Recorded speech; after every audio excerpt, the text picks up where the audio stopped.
Salam semuanya, sahabat-sahabat yang saya kasih dalam nama Tuhan Yesus Kristus. Kembali lagi bersama saya di channel Misionaris Kampung. Pagi hari ini saya mengajak sahabat-sahabat semua untuk merenungkan peristiwa yang sangat fenomenal di kalangan, di ruang lingkup murid-murid Tuhan Yesus, di mana ada 3 peristiwa yang sangat fenomenal yang terjadi kepada murid Tuhan Yesus. Yang pertama yaitu kepada Simon Petrus. Yang kedua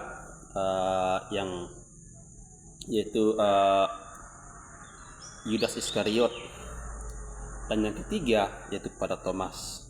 Nah, kita tahu dari ketiga murid ini mempunyai peran masing-masing.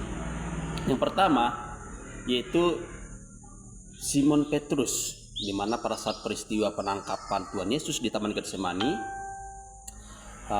bahkan sebelumnya Simon Petrus bilang kepada Tuhan Yesus bahwa Guru, saya tidak akan pernah meninggalkan Guru, saya akan terus ikut dengan Guru, walaupun apapun itu yang akan terjadi, saya akan tetap bersama-sama dengan Guru. Mendengar hal itu, Yesus langsung menjawab, bilang kepada Simon, Simon, hari ini juga kamu 3 kali menyangkal aku. Artinya apa? Hari ini juga kata Tuhan Yesus bilang, kamu 3 kali menyangkal aku dan kamu tidak mengakui aku sebagai gurumu. 3 kali, dan sebelum ember kokok. Itu perkataan Tuhan Yesus kepada Simon Petrus. Kemudian yang kedua itu kepada Yudas Iskariot. Nah, kita tahu Yudas ini adalah pemegang keuangan atau kepala kas atau bendahara di murid-murid yang lain. Nah, jadi Yudas ini dipercayakan oleh tim, oleh sahabat-sahabatnya, oleh teman-temannya, oleh rekan-rekannya bahwa dia yang mengatur keuangan. Jadi Yudas ini tahu segala harga pokok di pasar, harganya berapa, harga beras berapa, ikan berapa, semuanya dia tahu. Makanya dia dipercayakan oleh tim untuk memegang keuangan. Nah, dan kita tahu Yudas telah menjual Yesus, ya kan, dengan harga yang sangat-sangat berdekatan jauh di bawah standar, itu kan, itu dengan seharga 30 keping perak. Itu harga yang sangat murah sekali, Bapak Ibu, saudara-saudara saya kasih dalam Tuhan Kristus.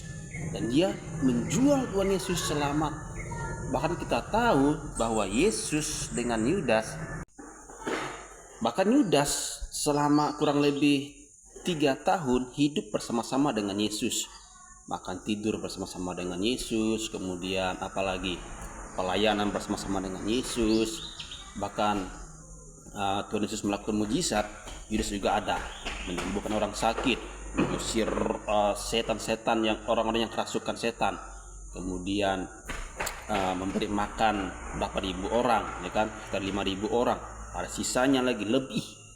Yudas juga ada di situ. Bahkan banyak peristiwa-peristiwa mujizat yang Tuhan Yesus lakukan, Yudas juga ada di situ.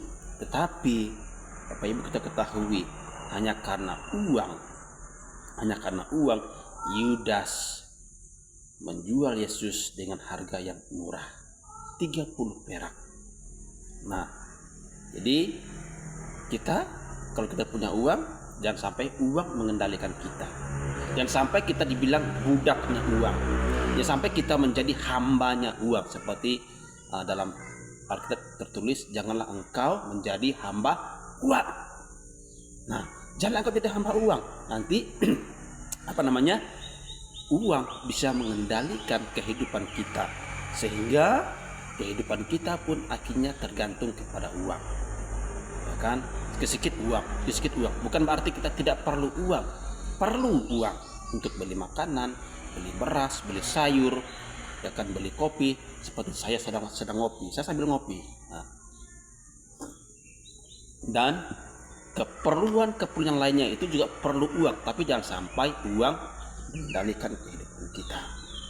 Nah, yang ketiga tadi Simon Petrus menyangkal Yesus, Yudas menjual Yesus, dan yang ketiga, satu murid yang tidak percaya tentang kebangkitan Tuhan Yesus, yaitu Thomas yang disebut dengan Didimus. Nah, dia tidak percaya akan kebangkitan Tuhan Yesus. Murid sudah tahu, sudah mengetahui semua bahwa Tuhan Yesus sudah bangkit, tetapi Thomas tidak percaya. Sesekalipun aku tidak akan percaya kepada tentang kalau Tuhan Yesus sudah bangkit sebelum aku melihat langsung dan mencucukkan jariku langsung kepada bekas luka yang ada di lambungnya. Thomas tidak percaya. Nah, tetapi di lain waktu Tuhan Yesus muncul di tengah-tengah murid dan langsung mengucapkan salam kepada para murid. Langsung dia menyapa Thomas. Thomas, sekarang akhirnya itulah, lihatlah bekas lubang paku dan cucukkan jarimu di bekas luka lambungku. Thomas langsung menjawab, "Ya guruku," atau "Ya Allahku." Thomas tidak bisa berbuat apa-apa. Artinya apa? Yesus langsung menyapa Thomas walaupun Thomas tidak percaya akan kebangkitan Tuhan. Makanya Tuhan bilang, "Sekarang kamu percaya karena kamu telah melihat." Nah, Bapak Ibu, dari ketiga murid ini, nah, yang mana yang menjadi yang sering kita lakukan?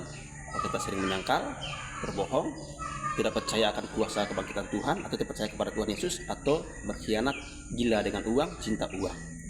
Nah, dari ketiga murid ini nanti kita akan belajar bersama-sama di bagian berikutnya tentang bagaimana karakter Thomas, bagaimana itu Yudas setelah menjual Yesus, dan bagaimana Simon Petrus setelah menyangkal Tuhan Yesus. Dan biarlah perenungan kita hari ini memberkati kita semua. Salam, Tuhan Yesus memberkati.